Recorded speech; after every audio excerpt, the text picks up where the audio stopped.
ਸਤਿ ਸ਼੍ਰੀ ਅਕਾਲ ਜੀ, ਤੁਸੀਂ ਦੇਖ ਰਹੇ ਹੋ ਪੰਜਾਬ ਮੇਲ USA TV। ਮੈਂ ਬरुण ਕੌਰ ਮਾਨ। ਖਬਰਾਂ ਦੇ ਬੁਲੇਟਿਨ ਵਿੱਚ ਤੁਹਾਡਾ ਸਵਾਗਤ। ਖਬਰਾਂ ਦੇ ਬੁਲੇਟਿਨ ਦੇ sponsor real estate broker Mohan Cheema. Real estate ਦੀ ਦੁਨੀਆ 'ਚ ਮੰਨਿਆ ਪ੍ਰਮੰਨਿਆ ਨਾਮ। ਪੇਸ਼ ਨੇ ਪਹਿਲਾਂ ਚੋਣਵੀਆਂ ਖਬਰਾਂ। ਨਿਊਜ਼ੀਲੈਂਡ ਵੱਲੋਂ ਅੰਤਰਰਾਸ਼ਟਰੀ ਯਾਤਰੀਆਂ ਲਈ ਸਰਹੱਦ ਖੋਲ੍ਹਣ ਦਾ ਐਲਾਨ। ਦਿੱਲੀ ਹਵਾਈ ਅੱਡੇ ਅੰਦਰ ਕੋਵਿਡ ਟੈਸਟ ਬਾਰੇ ਕੈਨੇਡਾ ਸਰਕਾਰ ਦੇ ਨਵੇਂ ਨਿਯਮ ਲਾਗੂ। ਹਵਾਈ ਸੈਕਟਰ ਨਾਲ ਜੁੜੇ ਸੰਗਠਨਾਂ ਦੀ ਬਾਈਡਨ ਪ੍ਰਸ਼ਾਸਨ ਨੂੰ ਅਪੀਲ, ਹਟਾਈਆਂ ਜਾਣ ਯਾਤਰਾ ਸੰਬੰਧੀ ਪਾਬੰਦੀਆਂ। ਭਾਰਤੀ ਪਾਸਪੋਰਟ ਧਾਰਕ ਬਗੈਰ ਵੀਜ਼ਾ ਹੁਣ ਕਰ ਸਕਦੇ ਨੇ 59 ਦੇਸ਼ਾਂ ਦਾ ਸਫ਼ਰ। ਕੈਨੇਡਾ ਅੰਮ੍ਰਿਤਸਰ ਸਿੱਧੀਆਂ ਉਡਾਣਾਂ ਲਈ ਸ਼ੁਰੂ ਹੋਈ ਮੁਹਿੰਮ, 11,000 ਲੋਕਾਂ ਨੇ ਕੀਤੇ ਦਸਤਖਤ। ਕਰੋਨਾ ਨੇ ਸਭ ਤੋਂ ਅਮੀਰ ਦੇਸ਼ ਅਮਰੀਕਾ ਦੀ ਕਮਰ ਤੋੜੀ, $30 ਟ੍ਰਿਲੀਅਨ ਤੋਂ ਜ਼ਿਆਦਾ ਹੋਇਆ ਉਧਾਰ। ਯੂਕਰੇਨ ਦੀ ਸਰਹੱਦ ਤੇ ਤਣਾਅ ਦਰਮਿਆਨ ਬਾਈਡਨ ਹੋਰ ਜ਼ਿਆਦਾ ਫੌਜੀਆਂ ਨੂੰ ਭੇਜ ਰਹੇ ਨੇ ਯੂਰਪ। ਤੇ ਹੁਣ ਇਹਨਾਂ ਖਬਰਾਂ ਦਾ ਵਿਸਥਾਰ।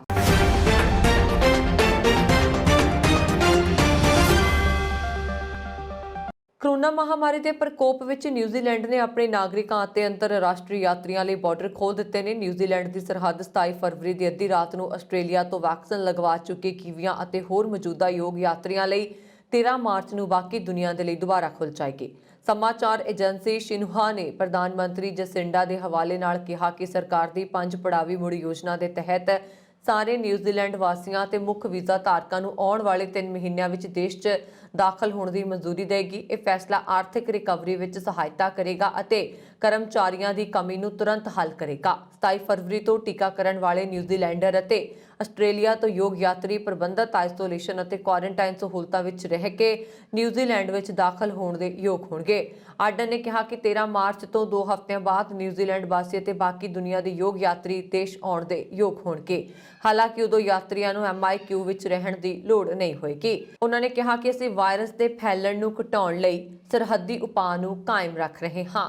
12 ਅਪ੍ਰੈਲ ਨੂੰ ਸਮੈਸਟਰ 2 ਤੋਂ ਪਹਿਲਾਂ ਦਾਖਲੇ ਲਈ 5,000 ਵਿਦਿਆਰਥੀਆਂ ਦੇ ਇੱਕ ਵੱਡੇ ਇੰਟਰਨੈਸ਼ਨਲ ਵਿਦਿਆਰਥੀ ਸਮੂਹ ਅਤੇ ਸਥਾਈ ਵੀਜ਼ਾ ਧਾਰਕਾਂ ਨੂੰ ਦੇਸ਼ ਵਿੱਚ ਦਾਖਲ ਕਰਨ ਲਈ ਸਰਹੱਦੀ ਵਿਸਤਾਰ ਨੂੰ ਵਧਾਇਆ ਜਾਏਗਾ, ਜੋ ਵੀ ਸੰਬੰਧਤ ਵੀਜ਼ਾ ਲੋੜਾਂ ਨੂੰ ਪੂਰਾ ਕਰਦੇ ਨੇ। ਉਹਨਾਂ ਨੇ ਕਿਹਾ ਕਿ ਵੀਜ਼ਾ ਮੁਕਤ ਸੈਲਾਨੀਆਂ ਲਈ ਵੀ ਸਰਹੱਦ ਮੁੜ ਖੋਲ੍ਹਣ ਤੇ ਵਿਚਾਰ ਕੀਤਾ ਜਾਏਗਾ। ਉਹਨਾਂ ਨੇ ਕਿਹਾ ਕਿ ਅਕਤੂਬਰ ਵਿੱਚ ਬਾਰਡਰ ਹੋਰ ਸਾਰੇ ਸੈਲਾਨੀਆਂ ਅਤੇ ਵਿਦਿਆਰਥੀਆਂ ਲਈ ਖੁੱਲ੍ਹ ਜਾਏਗਾ ਜਿਨ੍ਹਾਂ ਨੂੰ ਨਿਊਜ਼ੀਲੈਂਡ ਵਿੱਚ ਦਾਖਲ ਹੋਣ ਲਈ ਵੀਜ਼ਾ ਦੀ ਲੋੜ ਹੁੰਦੀ ਹੈ। ਉਹਨਾਂ ਨੇ ਕਿਹਾ ਕਿ ਸਾਰੇ ਆਉਣ ਵਾਲਿਆਂ ਲਈ ਹਵਾਈ ਅੱਡੇ ਤੇ 3 ਤੇਜ਼ ਐਂਟੀਜਨ ਟੈਸਟ ਕੀਤਾ ਜਾਏਗਾ। ਕੈਨੇਡਾ ਸਰਕਾਰ ਵੱਲੋਂ ਕੋਵਿਡ ਟੈਸਟ ਰਿਪੋਰਟ ਬਾਰੇ ਭਾਰਤ ਤੋਂ ਮੁਸਾਫਰਾਂ ਦੀ ਸਹੂਲਤ ਲਈ ਬੀਤੀ 28 ਜਨਵਰੀ ਨੂੰ ਐਲਾਨੇ ਨਵੇਂ ਨਿਯਮ ਦਿੱਲੀ ਵਿਖੇ ਹਵਾਈ ਅੱਡੇ ਅੰਦਰ ਲਾਗੂ ਹੋਣ ਦੀ ਖਬਰ ਮਿਲ ਰਹੀ ਹੈ। ਕੈਨੇਡਾ ਦੀ ਰਾਜਧਾਨੀ ਓਟਾਵਾ ਤੋਂ ਆਵਾਜਾਈ ਮੰਤਰਾਲੇ ਦੇ ਸੀਨੀਅਰ ਅਧਿਕਾਰੀਆਂ ਨੇ ਬੀਤੇ ਕੱਲ੍ਹ ਦੱਸਿਆ ਕਿ ਬੀਤੇ ਹਫ਼ਤੇ ਕੋਵਿਡ ਟੈਸਟ ਬਾਰੇ ਭਾਰਤੀ ਯਾਤਰੀਆਂ ਬਾਰੇ 28 ਜਨਵਰੀ ਨੂੰ ਨਵੇਂ ਨਿਯਮ ਲਾਗੂ ਕਰਨ ਤੋਂ ਪਹਿਲਾਂ ਭਾਰਤ ਸਰਕਾਰ ਨੂੰ ਸੂਚਿਤ ਕਰ ਦਿੱਤਾ ਗਿਆ ਸੀ। ਇਸ ਦੇ ਬਾਵਜੂਦ ਦਿੱਲੀ ਤੋਂ ਕੈਨੇਡਾ ਪੁੱਜ ਰਹੇ ਲੋਕ ਸ਼ਿਕਾਇਤ ਕਰ ਰਹੇ ਸਨ ਕਿ ਉਹਨਾਂ ਨੂੰ ਦਿੱਲੀ ਹਵਾਈ ਅੱਡੇ ਅੰਦਰ ਨਵੇਂ ਸਿਰੇ ਤੋਂ ਟੈਸਟ ਕਰਵਾਉਣ ਲਈ ਮਜਬੂਰ ਕੀਤਾ ਜਾ ਰਿਹਾ ਸੀ। ਤਾਜ਼ਾ ਜਾਣਕਾਰੀ ਅਨੁਸਾਰ ਦਿੱਲੀ ਵਿਖੇ ਇੰਟਰਨੈਸ਼ਨਲ ਹਵਾਈ ਅੱਡੇ ਅੰਦਰ ਬਣੀ ਲੈਬੋਰੇਟਰੀ ਦੀ ਟੈਸਟ ਰਿਪੋਰਟ ਦੀ ਜ਼ਰੂਰਤ ਨਹੀਂ ਅਤੇ ਹੁਣ ਬੀਤੇ ਕੱਲ੍ਹ ਤੋਂ ਮੈਡੀਕਲ ਐਸੋਸੀਏਸ਼ਨ ਆਫ ਇੰਡੀਆ ਦੀ ਮਾਨਤਾ ਪ੍ਰਾਪਤ ਲੈਬੋਰੇਟਰੀ ਤੋਂ ਕੈਨੇਡਾ ਦੀ ਉਡਾਣ ਤੋਂ 72 ਘੰਟਿਆਂ ਅੰਦਰ ਕਰਵਾਏ ਟੈਸਟ ਨੂੰ ਮਾਨਤਾ ਦਿੱਤੀ ਜਾ ਰਹੀ ਹੈ। ਇਸ ਦੇ ਨਾਲ ਹੀ ਕੈਨੇਡਾ ਸਰਕਾਰ ਨੇ ਭਾਰਤ ਤੋਂ ਕੈਨੇਡਾ ਜਾਣ ਵਾਲੇ ਲੋਕਾਂ ਦੀ ਸਹੂਲਤ ਲਈ ਉਹਨਾਂ ਵੱਲੋਂ ਜਹਾਜ਼ ਬਦਲੇ ਜਾਣ ਵਾਲੇ ਕਿਸੇ ਦੇਸ਼ ਤੋਂ ਕੋਵਿਡ ਦਾ ਨਵਾਂ ਟੈਸਟ ਕਰਵਾਉਣ ਦੀ ਸ਼ਰਤ ਖਤਮ ਕਰ ਦਿੱਤੀ ਹੈ, ਜਿਸ ਨਾਲ ਕੈਨੇਡਾ ਅਤੇ ਭਾਰਤ ਵਿੱਚ ਵੱਡੀ ਤਾਦਾਦ ਵਿੱਚ ਭਾਰਤੀ ਭਾਈਚਾਰੇ ਨੂੰ ਰਾਹਤ ਮਿਲੀ ਹੈ। ਯਾਤਰਾ ਤੇ ਹਵਾਈ ਸੈਕਟਰ ਨਾਲ ਜੁੜੇ ਸੰਗਠਨਾਂ ਨੇ ਬਾਈਡਨ ਪ੍ਰਸ਼ਾਸਨ ਨੂੰ ਅਮਰੀਕਾ ਜਾਣ ਵਾਲੇ ਯਾਤਰੀਆਂ ਜਿਨ੍ਹਾਂ ਦਾ ਟੀਕਾਕਰਨ ਹੋ ਚੁੱਕਾ ਹੈ ਉਹਨਾਂ ਲਈ ਕੋਰੋਨਾ ਟੈਸਟ ਦੀ ਜ਼ਰੂਰਤ ਨੂੰ ਖਤਮ ਕਰਨ ਲਈ ਅਪੀਲ ਕੀਤੀ ਹੈ। ਸੰਗਠਨਾਂ ਨੇ ਇੱਕ ਅਰਜ਼ੀ ਵਿੱਚ ਕਿਹਾ ਕਿ ਯਾਤਰਾ ਤੇ ਹਵਾਈ ਉਦਯੋਗ ਦੇ ਕਈ ਖੇਤਰਾਂ ਵੱਲੋਂ ਅਸੀਂ ਅਪੀਲ ਕਰਦੇ ਹਾਂ ਕਿ ਪ੍ਰਸ਼ਾਸਨ ਸੰਯੁਕਤ ਰਾਜ ਅਮਰੀਕਾ ਦੀ ਯਾਤਰਾ ਕਰਨ ਵਾਲੇ ਟੀਕਾਕਰਨ ਯਾਤਰੀਆਂ ਲਈ ਕੋਰੋਨਾ ਟੈਸਟ ਦੀ ਜ਼ਰੂਰਤ ਨੂੰ ਹਟਾ ਦੇਵੇ। ਅਰਜ਼ੀ ਵਿੱਚ airlines for America, US travel association, US chamber of commerce, airlines for Europe, global business travel association ਤੇ ਕਈ ਹੋਰ ਸੰਸਥਾਵਾਂ ਸ਼ਾਮਲ ਨੇ। ਅਰਜ਼ੀ ਵਿੱਚ ਇਹ ਵੀ ਕਿਹਾ ਗਿਆ ਹੈ ਕਿ ਉਦੋਂ ਤੱਕ ਯਾਤਰਾ ਤੇ ਹਵਾਈ ਉਦਯੋਗ ਪੂਰੀ ਤਰ੍ਹਾਂ ਠੀਕ ਨਹੀਂ ਹੋ ਸਕਦਾ ਜਦ ਤੱਕ ਅਮਰੀਕੀ ਸਰਕਾਰ ਯਾਤਰਾ ਪਾਬੰਦੀਆਂ ਨੂੰ ਹਟਾਉਣ ਲਈ ਕਦਮ ਨਹੀਂ ਚੁੱਕਦੀ। ਦਸੰਬਰ ਵਿੱਚ ਬਾਈਡਨ ਪ੍ਰਸ਼ਾਸਨ ਨੇ ਓਮਿਕਰੋਨ ਵੈਰੀਐਂਟ ਦੇ ਪ੍ਰਸਾਰ ਦੇ ਵਿਚਕਾਰ US ਬਾਉਂਡ ਯਾਤਰੀਆਂ ਲਈ ਯਾਤਰੀ ਪਾਬੰਦੀਆਂ ਨੂੰ ਸਖਤੀ ਨਾਲ ਲਾਗੂ ਕਰ ਦਿੱਤਾ ਸੀ, ਜਿਸ ਵਿੱਚ ਸੰਯੁਕਤ ਰਾਜ ਅਮਰੀਕਾ 'ਚ ਜਾਣ ਵਾਲੇ ਯਾਤਰੀਆਂ ਲਈ 1 ਦਿਨ ਪਹਿਲਾਂ ਕੋਰੋਨਾ ਟੈਸਟ ਨੈਗੇਟਿਵ ਹੋਣਾ ਜ਼ਰੂਰੀ ਸੀ। ਭਾਰਤ ਨੇ ਸਾਲ 2022 ਵਿੱਚ ਆਪਣੇ ਪਾਸਪੋਰਟ ਨੂੰ ਹੋਰ ਮਜ਼ਬੂਤ ਕੀਤਾ ਹੈ। ਭਾਰਤੀ ਪਾਸਪੋਰਟ ਜੋ ਪਿਛਲੇ ਸਾਲ ਦੁਨੀਆ ਦੇ ਸਭ ਤੋਂ ਮਜ਼ਬੂਤ ਪਾਸਪੋਰਟ ਦੀ ਸੂਚੀ ਵਿੱਚ 90ਵੇਂ ਸਥਾਨ ਤੇ ਸੀ, ਇਸ ਸਾਲ 6 ਸਥਾਨ ਦੀ ਛਾਲ ਮਾਰ ਕੇ 84ਵੇਂ ਸਥਾਨ ਤੇ ਪਹੁੰਚ ਗਿਆ, ਕਿਉਂਕਿ ਇਸ ਦੀ ਹੁਣ 59 ਦੇਸ਼ਾਂ ਤੱਕ ਪਹੁੰਚ ਹੈ ਜਿਨ੍ਹਾਂ ਨੂੰ ਪਹਿਲਾਂ ਵੀਜ਼ੇ ਦੀ ਲੋੜ ਨਹੀਂ ਹੈ। ਭਾਰਤੀ ਪਾਸਪੋਰਟ ਧਾਰਕ ਹੁਣ ਬਿਨਾਂ ਵੀਜ਼ਾ ਦੇ 59 ਦੇਸ਼ਾਂ ਦੀ ਯਾਤਰਾ ਕਰ ਸਕਦੇ ਨੇ। ਦੱਸ ਦਈਏ ਕਿ ਪਾਸਪੋਰਟ ਦੀ ਮਜ਼ਬੂਤੀ ਦਾ ਮਤਲਬ ਹੈ ਕਿ ਇਹ ਬਿਨਾਂ ਵੀਜ਼ਾ ਦੇ ਕਈ ਦੇਸ਼ਾਂ ਦੀ ਯਾਤਰਾ ਦੀ ਆਗਿਆ ਦਿੰਦਾ ਹੈ। ਹੈਨਲੇ ਪਾਸਪੋਰਟ ਇੰਡੈਕਸ ਮੁਤਾਬਕ ਭਾਰਤੀ ਪਾਸਪੋਰਟ ਵਾਲੇ ਲੋਕ ਹੁਣ 59 ਥਾਵਾਂ ਤੇ ਬਿਨਾਂ ਵੀਜ਼ਾ ਦੇ ਸਫ਼ਰ ਕਰ ਸਕਦੇ ਨੇ। ਇਹ ਸੂਚਾਂਕ ਇੰਟਰਨੈਸ਼ਨਲ 에ਅਰ ਟਰਾਂਸਪੋਰਟ ਅਥਾਰਟੀ ਦੇ ਅੰਕੜਿਆਂ ਤੇ ਆਧਾਰਿਤ ਹੈ। ਕੈਨੇਡਾ ਦੇ ਬ੍ਰਿਟਿਸ਼ ਕੋਲੰਬੀਆ ਸੂਬੇ ਤੋਂ ਸੰਸਦ ਮੈਂਬਰ ਬ੍ਰੈਡ ਬਿਸ ਵੱਲੋਂ ਕੈਨੇਡਾ ਤੋਂ ਅੰਮ੍ਰਿਤਸਰ ਲਈ ਸਿੱਧੀਆਂ ਉਡਾਣਾਂ ਦੀ ਮੰਗ ਸੰਬੰਧੀ ਪਾਰਲੀਮੈਂਟ ਵਿੱਚ ਦਾਇਰ ਕੀਤੀ ਗਈ ਪਟੀਸ਼ਨ ਨੂੰ ਸਪਾਂਸਰ ਕਰਨ ਅਤੇ ਸਿੱਧੀਆਂ ਉਡਾਣਾਂ ਦੀ ਸਰਗਰਮੀ ਨਾਲ ਵਕਾਲਤ ਕਰਨ ਤੇ ਫਲਾਈ ਅੰਮ੍ਰਿਤਸਰ ਇਨੀਸ਼ੀਏਟਿਵ ਨੇ ਉਨ੍ਹਾਂ ਦਾ ਧੰਨਵਾਦ ਕੀਤਾ ਹੈ। ਪ੍ਰੈਸ ਨੂੰ ਜਾਰੀ ਇੱਕ ਸਾਂਝੇ ਬਿਆਨ ਵਿੱਚ ਫਲਾਈ ਅੰਮ੍ਰਿਤਸਰ ਦੇ ਉੱਤਰੀ ਅਮਰੀਕਾ ਦੇ ਕਨਵੀਨਰ ਕੈਨੇਡਾ ਵਾਸੀ ਅਨੰਤਦੀਪ ਸਿੰਘ ਢਿੱਲੋਂ ਅਤੇ ਗਲੋਬਲ ਕਨਵੀਨਰ ਸਮੀਪ ਸਿੰਘ ਗੁਮਟਾਲਾ ਨੇ ਦੱਸਿਆ ਕਿ ਕੈਨੇਡਾ ਦੇ ਵਾਨਕੂਵਰ ਅਤੇ ਟੋਰਾਂਟੋ ਤੋਂ ਅੰਮ੍ਰਿਤਸਰ ਲਈ ਉਡਾਣਾਂ ਬਾਰੇ ਪ੍ਰਵਾਸੀ ਪੰਜਾਬੀਆਂ ਦੀ ਲੰਬੇ ਸਮੇਂ ਤੋਂ ਲਟਕਦੀ ਆ ਰਹੀ ਮੰਗ ਸੰਬੰਧੀ ਬ੍ਰਿਟਿਸ਼ ਕੋਲੰਬੀਆ ਸੂਬੇ ਦੇ ਸ਼ਹਿਰ ਸਰੀ ਦੇ ਵਸਨੀਕ ਅਤੇ ਫਲਾਈ ਅੰਮ੍ਰਿਤਸਰ ਦੇ ਕੈਨੇਡਾ ਤੋਂ ਬੁਲਾਰੇ ਮੋਹਿਤ ਤੰਜੂ ਵੱਲੋਂ ਸੰਸਦ 'ਚ ਇੱਕ ਪਟੀਸ਼ਨ ਸ਼ੁਰੂ ਕੀਤੀ ਗਈ ਸੀ। ਇਸ ਲਈ ਉਨ੍ਹਾਂ ਨੇ ਬ੍ਰਿਟਿਸ਼ ਕੋਲੰਬੀਆ ਸੂਬੇ ਦੇ ਮਿਸ਼ਨ ਮੈਟਸਕੀ ਫਰੇਜ਼ਰ ਕੈਨੀਅਨ ਹਲਕੇ ਦੇ ਨੁਮਾਇੰਦਗੀ ਕਰਦੇ ਐਮਪੀ ਬ੍ਰੈਡ ਬਿਸ ਨੂੰ ਸਮਰਥਨ ਦੇਣ ਲਈ ਪਹੁੰਚ ਕੀਤੀ ਸੀ। ਇਸ ਉਪਰੰਤ ਇਹ ਪਟੀਸ਼ਨ ਹੁਣ 11 ਫਰਵਰੀ ਤੱਕ ਪਾਰਲੀਮੈਂਟ ਦੀ ਵੈਬਸਾਈਟ ਤੇ ਕੈਨੇਡਾ ਨਿਵਾਸੀਆਂ ਦੇ ਸਾਈਨ ਕਰਨ ਲਈ ਖੁੱਲੀ ਰਹੇਗੀ ਅਤੇ ਹੁਣ ਤੱਕ ਇਸ ਤੇ 11,500 ਤੋਂ ਵੱਧ ਦਸਤਖਤ ਵੀ ਕੀਤੇ ਜਾ ਚੁੱਕੇ ਨੇ। ਇਸ ਪਟੀਸ਼ਨ ਨੂੰ ਸੰਸਦ ਦੀ ਵੈਬਸਾਈਟ ਤੇ ਜਾ ਕੇ ਕੈਨੇਡਾ ਦੇ ਨਾਗਰਿਕਾਂ ਦੁਆਰਾ ਆਪਣਾ ਨਾਮ, ਫੋਨ ਨੰਬਰ, ਪਿਨ ਕੋਡ ਅਤੇ ਈਮੇਲ ਲਿਖ ਕੇ ਭਰਿਆ ਜਾ ਸਕਦਾ ਹੈ। ਐਮਪੀ ਬ੍ਰੈਡ ਬਿਸ ਨੇ ਸੋਸ਼ਲ ਮੀਡੀਆ ਤੇ ਜਾਰੀ ਕੀਤੇ ਇੱਕ ਬਿਆਨ ਵਿੱਚ ਕਿਹਾ ਹੈ ਕਿ ਮੇਰੇ ਹਲਕੇ ਅਤੇ ਪੂਰੇ BC ਸੂਬੇ ਵਿੱਚ ਬਹੁਤ ਸਾਰੇ ਵਾਸੀਆਂ ਦੇ ਭਾਰਤ ਵਿੱਚ ਤੇ ਖਾਸ ਕਰਕੇ ਪੰਜਾਬ ਵਿੱਚ ਪਰਿਵਾਰਕ ਸੰਬੰਧ ਨੇ, ਜਿਸ ਕਾਰਨ ਉਹ ਅਕਸਰ ਹਵਾਈ ਸਫ਼ਰ ਕਰਦੇ ਨੇ। ਸਾਲਾਂ ਤੋਂ ਕੀਤੀ ਜਾ ਰਹੀ ਮੰਗ ਦੇ ਬਾਵਜੂਦ ਵੈਨਕੂਵਰ ਜਾਂ ਐਬਸਟਫੋਰਡ ਤੋਂ ਅੰਮ੍ਰਿਤਸਰ ਲਈ ਸਿੱਧੀ ਉਡਾਣ ਅਜੇ ਵੀ ਮੌਜੂਦ ਨਹੀਂ ਹੈ। ਮੈਨੂੰ ਫਲਾਈ ਅੰਮ੍ਰਿਤਸਰ ਇਨੀਸ਼ੀਏਟਿਵ ਦੇ ਹਾਊਸ ਆਫ ਕਾਮਨਸ ਪਟੀਸ਼ਨ ਦਾ ਸਮਰਥਨ ਕਰਨ ਤੇ ਮਾਣ ਹੈ, ਜਿਸ ਵਿੱਚ ਕੈਨੇਡਾ ਸਰਕਾਰ ਨੂੰ ਅੰਮ੍ਰਿਤਸਰ ਲਈ ਸਿੱਧੀ ਉਡਾਣ ਸ਼ੁਰੂ ਕਰਨ ਲਈ ਵਿਕਲਪਾਂ ਦੀ ਖੋਜ ਕਰਨ ਲਈ ਕਿਹਾ ਗਿਆ ਹੈ। ਕੋਰੋਨਾ ਨੇ ਦੁਨੀਆ ਦੇ ਸਭ ਤੋਂ ਅਮੀਰ ਦੇਸ਼ ਅਮਰੀਕਾ ਦੀ ਕਮਰ ਤੋੜ ਦਿੱਤੀ ਹੈ ਤੇ ਉਸ ਦਾ ਕੁੱਲ ਰਾਸ਼ਟਰੀ ਕਰਜ਼ ਭਾਰ ਰਿਕਾਰਡ $30 ਟ੍ਰਿਲੀਅਨ ਤੋਂ ਜ਼ਿਆਦਾ ਹੋ ਗਿਆ। ਅਮਰੀਕੀ ਸਰਕਾਰ ਦੇ ਤਹਿਤ ਆਉਣ ਵਾਲੇ ਟ੍ਰੈਜਰੀ ਵਿਭਾਗ ਨੇ ਇਹ ਅੰਕੜਾ ਜਾਰੀ ਕੀਤਾ ਹੈ। ਅਮਰੀਕੀ ਮੀਡੀਆ ਰਿਪੋਰਟਾਂ ਮੁਤਾਬਕ ਮਾਹਿਰ ਇਸ ਮਾਮਲੇ ਤੇ ਵੰਡੇ ਹੋਏ ਨਜ਼ਰ ਆ ਰਹੇ ਨੇ। ਕੋਈ ਸਾਫ਼ ਤੌਰ ਤੇ ਨਹੀਂ ਬੋਲ ਸਕ ਰਿਹਾ ਹੈ ਕਿ ਕਿੰਨਾ ਕਰਜ਼ਾ ਬਹੁਤ ਜ਼ਿਆਦਾ ਮੰਨਿਆ ਜਾਏਗਾ ਜਾਂ ਇਹ ਦੇਸ਼ ਲਈ ਵਾਕਈ ਵਿੱਚ ਕਿੰਨੀ ਵੱਡੀ ਸਮੱਸਿਆ ਹੈ, ਪਰ ਸਾਰੇ ਇੱਕ ਗੱਲ ਤੇ ਸਹਿਮਤ ਦਿਖਾਈ ਦਿੱਤੇ ਕਿ ਕਰਜ਼ੇ ਦਾ ਇੰਨਾ ਵੱਡਾ ਅੰਕੜਾ ਅਜਿਹੇ ਮੁਸ਼ਕਲ ਸਮੇਂ ਵਿੱਚ ਸਾਹਮਣੇ ਆਇਆ ਜਦੋਂ ਅਮਰੀਕਾ ਦੀ ਰਾਜਕੋਸ਼ੀ ਅਤੇ ਮੁਦਰਾ ਨੀਤੀ ਮੁਸ਼ਕਲ ਚੋਂ ਲੰਘ ਰਹੀ ਹੈ। ਉਧਾਰ ਦੀ ਲਾਗਤ ਵਧਣ ਦੀ ਵੀ ਸੰਭਾਵਨਾ ਹੈ, ਜਿਸ ਦਾ ਸਿੱਧਾ ਅਸਰ ਦੇਸ਼ ਦੀ ਆਰਥਿਕਤਾ ਤੇ ਪਏਗਾ।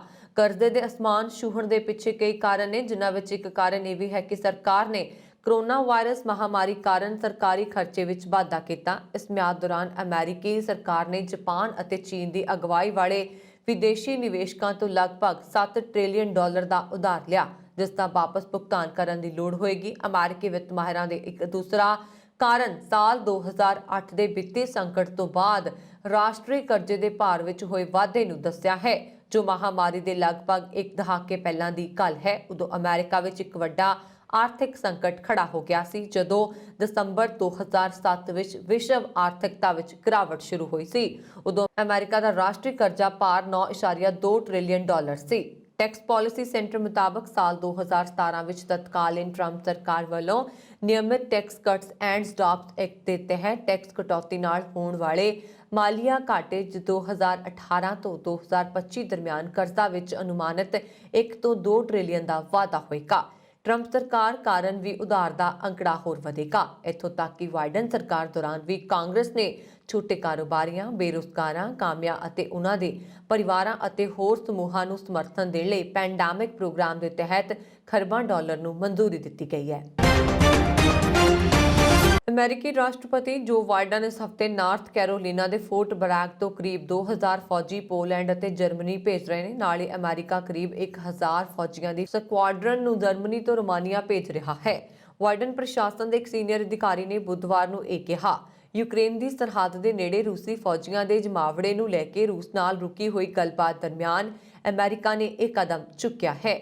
ਅਮਰੀਕਾ ਨੇ ਪੂਰੇ ਯੂਰਪ ਵਿੱਚ ਵੱਧਦੇ ਇਸ ਖਦਸ਼ੇ ਨੂੰ ਰੇਖਾਂਕਿਤ ਕੀਤਾ ਹੈ ਕਿ ਰੂਸੀ ਰਾਸ਼ਟਰਪਤੀ ਵਲਾਦੀਮੀਰ ਪੁਤਿਨ ਯੂਕਰੇਨ ਤੇ ਹਮਲਾ ਕਰਨ ਲਈ ਤਿਆਰ ਨੇ ਅਤੇ ਉੱਤਰ ਅਟਲਾਂਟਿਕ ਸੰਧੀ ਸੰਗਠਨ ਦੇ ਪੂਰਬੀ ਯੂਰਪ ਵਿੱਚ ਛੋਟੇ ਮੈਂਬਰ ਦੇਸ਼ ਇਸ ਗੱਲ ਨੂੰ ਲੈ ਕੇ ਚਿੰਤਤ ਨੇ ਕਿ ਅਗਲੀ ਵਾਰੀ ਉਹਨਾਂ ਦੀ ਹੋ ਸਕਦੀ ਹੈ।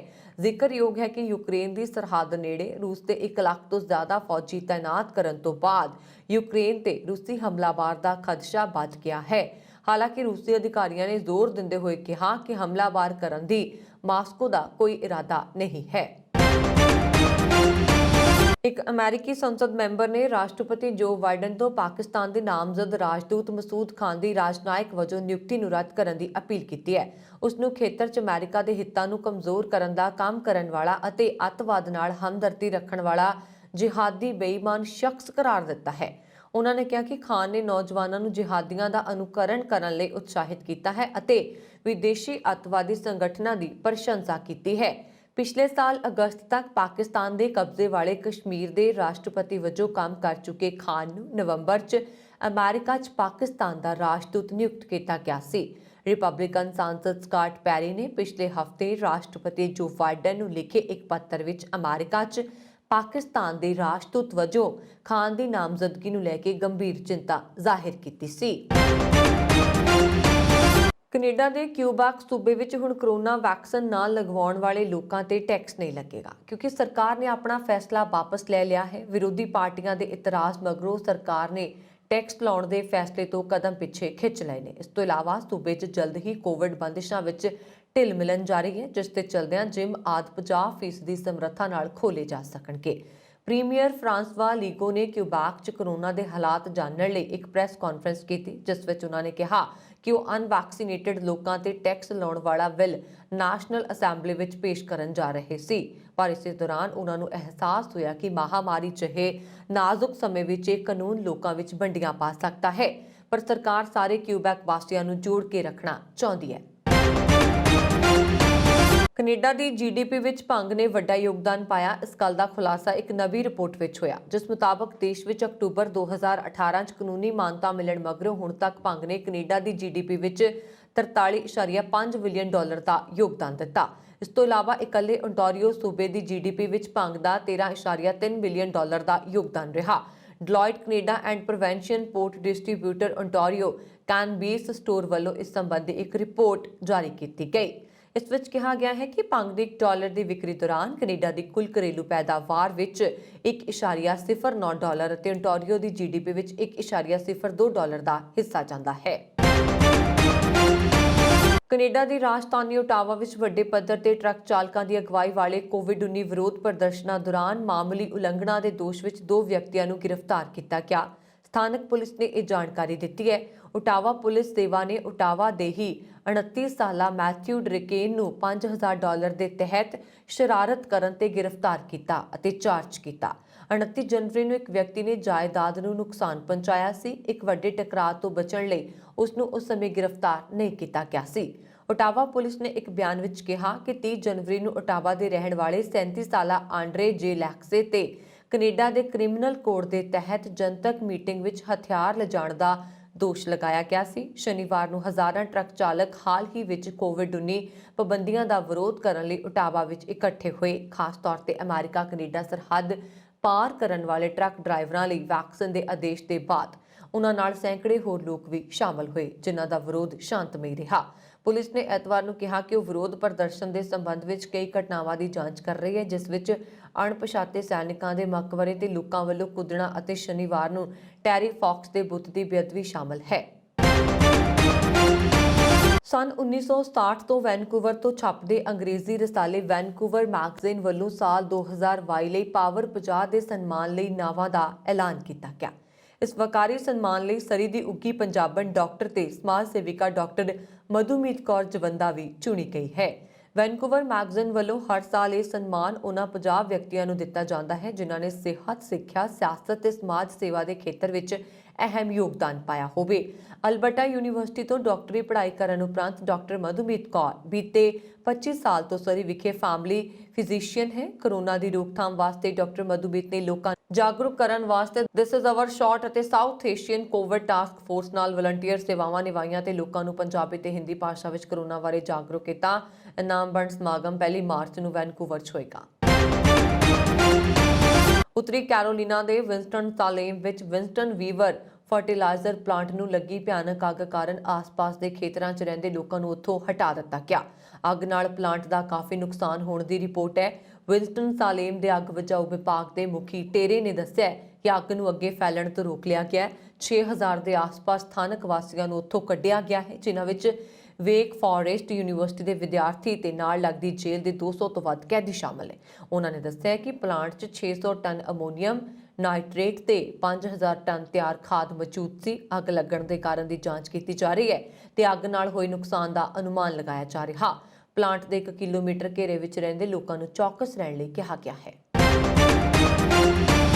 ਕੈਨੇਡਾ ਦੇ ਕਿਊਬੀ ਦੇ 3 ਪ੍ਰਾਈਵੇਟ ਕਾਲਜਾਂ ਦੇ ਆਪਣੇ ਆਪ ਨੂੰ ਦਿਵਾਲੀਆ ਐਲਾਨ ਦਿੱਤਾ, ਜਿਸ ਕਰਕੇ ਵੱਖ-ਵੱਖ ਦੇਸ਼ਾਂ ਤੋਂ ਉੱਥੇ ਪੜ੍ਹਨ ਗਏ ਵਿਦਿਆਰਥੀਆਂ ਤੇ ਇੰਡੀਆ ਵਿੱਚ ਇਨ੍ਹਾਂ ਕਾਲਜਾਂ ਵਿੱਚ ਫੀਸ ਭਰ ਚੁੱਕੇ ਜਾਂ ਪੜ੍ਹ ਰਹੇ ਲਗਭਗ 2000 ਵਿਦਿਆਰਥੀਆਂ ਦਾ ਭਵਿੱਖ ਖਤਰੇ ਵਿੱਚ ਪੈ ਗਿਆ।